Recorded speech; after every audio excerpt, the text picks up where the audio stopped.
Hello. Hi. How are you today? I'm doing pretty good. Well, that's good to hear. So, to begin, what is your name? My name is Bernard. And did you choose that name for yourself? I did.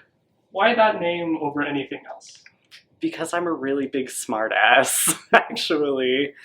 I was in a meeting the group on the first day of the job sort of situation. We were going around in a circle and everybody was saying their names, and I was like, I'm just gonna go out with this big buck wild, I'm Bernard, and people just went with it and they thought I was telling the truth until they got around to the boss who knew me and was like, wait a second.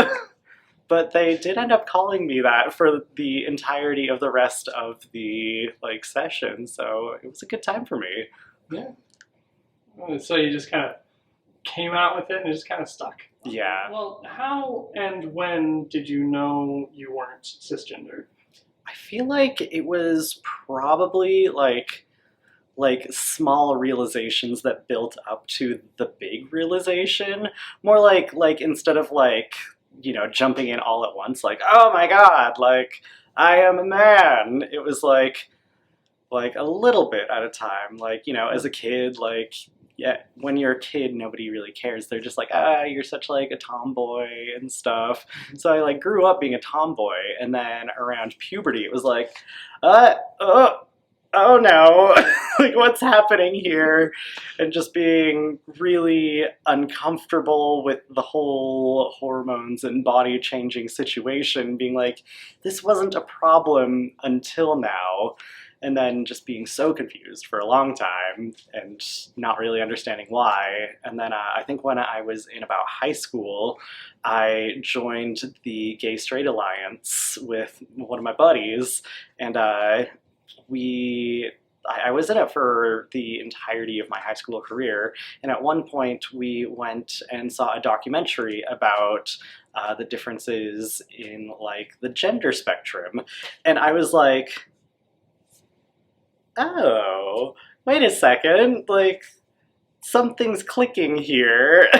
And then, the slow flickering light bulb, it took about 3 or 4 years for me to actually come into that idea.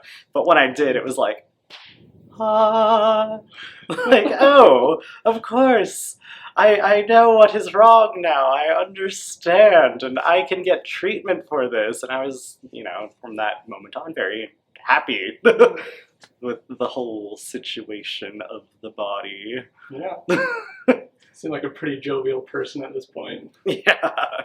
I feel like when I did start to transition, I definitely came out of my shell a lot. Okay. Because before that, through high school, I wore a sweatshirt every single day. When I was a teenager, I wore a sweatshirt all throughout summer. Just any big baggy clothes that would hide my horrible disfigured body. Yeah. In the very able-bodied way that it can be disfigured, just by hormones. Right. Just by the hormones that came with it. Yeah.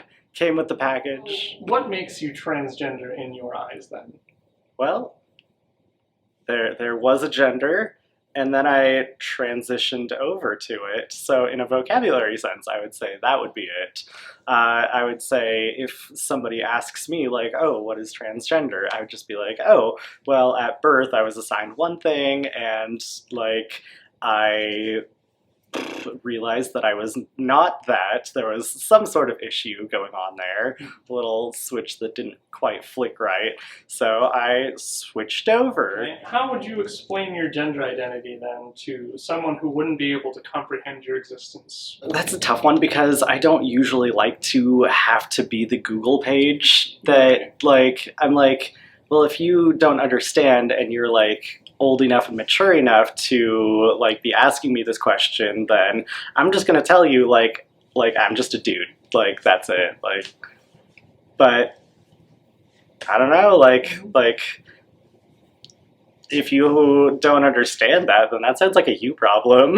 But if it was my niece, then I'd probably be well, all right, so Oh gosh, now I have to go and think about this. Like, oh, my dear understanding 6-year-old. Please don't put that in your mouth. Stop. Oh my gosh. She's such a handful. Chalk it up to Google it. Yeah, Google it. How was your family life before and after transitioning? I feel like before transitioning,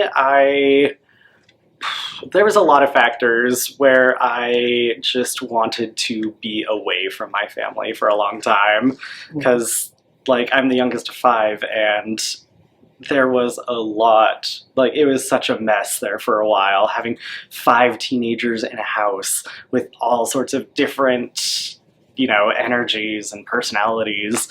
And so, like, I just wanted to be the good kid. So instead of, like, speaking up, like, telling them what I thought or anything like that, I was just very quiet and for a long time didn't really know how to communicate with my parents. And now that I have done the full transition, they usually say, like, my dad, he'll just be like, I don't really understand it. And I'm like, well, I mean, you don't really have to understand. I just want you to support me. And he's like, okay, that's fair. So I would say since my transition, my family life has gotten a lot better. But, like, sometimes with grandma, she'll call me, like, Benjamin, or, she tries. But sometimes she can be a little, well, Rush Limbaugh. And I'm like, yeah, again, that's a you problem. So what do you think, then, is one of the most important aspects of your personal experience as a trans person, good or bad? I would just say that the most important aspect is that I just feel myself now. Like, I don't know, I don't feel like I'm hiding anything anymore. The most negative impact that it has is that I'm afraid that I'm not making the right noises when I pee in the stall. Like, what if the guy next to me can hear and be like, that guy's not peeing right. Like, he's sitting down in a public restroom, something's up here. But other than that, I would say, gosh, like, the most positive aspect is that I can be in public, and I feel like when people see me, they actually see, like, who I am. They're not like, oh, look at that little garbage person in their big clothes. They're like, look at that garbage person in all of their dark clothes, having a swell time. Yeah. So I guess then you would say that just being able to be yourself is kind of like the core defining point of your being transgender at this point. For sure. Okay. Well, it definitely makes sense. So let's take a step back then, and I want you to just talk about all the things that make you just like every other human being.